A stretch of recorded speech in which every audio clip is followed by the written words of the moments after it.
What's going on, guys? I'm going to give you a little detailed summary of why I think Michael Kopech might be a really solid option for some good teams out there, including the Baltimore Orioles. When I start looking at some of his stuff compared to Mason Miller, people are going to make fun of me for saying this. They might be the same player.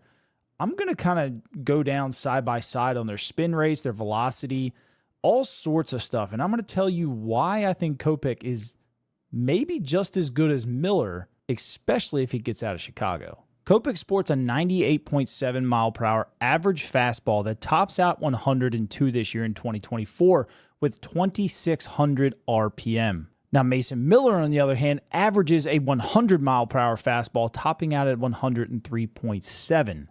Now, he only has a 2,500 RPM spin rate on his fastball. Kopech, we all know, just like Miller, loves to throw the fastball.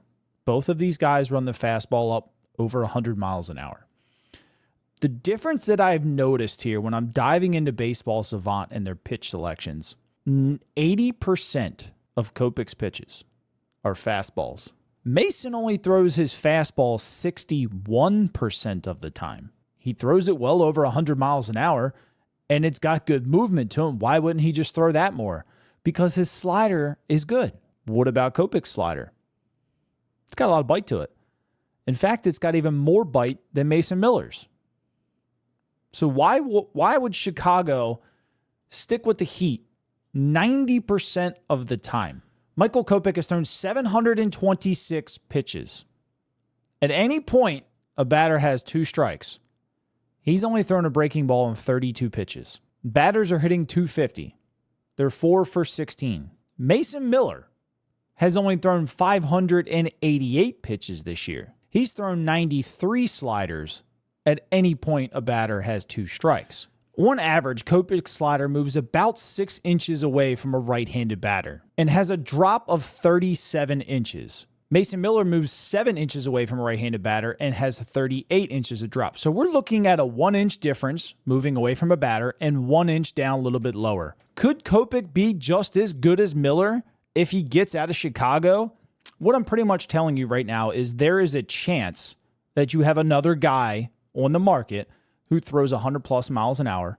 You get him at a better franchise with better coaching and a better catcher, and all of a sudden you might see something different. I don't want to completely go and blame Chicago because obviously Fetty and Crochet are pitching very well, but something there is holding Kopech back. He has control issues. I'm not going to beat around that bush. Michael Kopech is very, very good. The stats show it. This is how good that fastball is. Teams know Kopech's fastball is coming in an 0-2 count. He's thrown 51 of them this year. Guys are 3 for 21 against it. You know what they are against Mason Miller? They're just 0 for 9. He's only thrown it 22 times. 22. He's thrown the fastball 22 times in an 0-2 count. You know what they are on 1 and 2 count against Kopech? They're hitting 184. Do you know what they are on a 2 and 2 count? They're hitting 120. These guys know a fastball is coming, and they still can't hit it. Last year, Michael Kopech had a changeup in his arsenal. That very changeup, hitters only hit 133 against. You know how unfair it was to try and hit that changeup?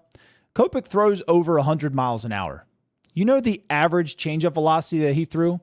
73. Good luck hitting that big of a drop-off. What in God's world would Chicago take that pitch away from him for? A 133 average. He's thrown that pitch 1 time this year. 1.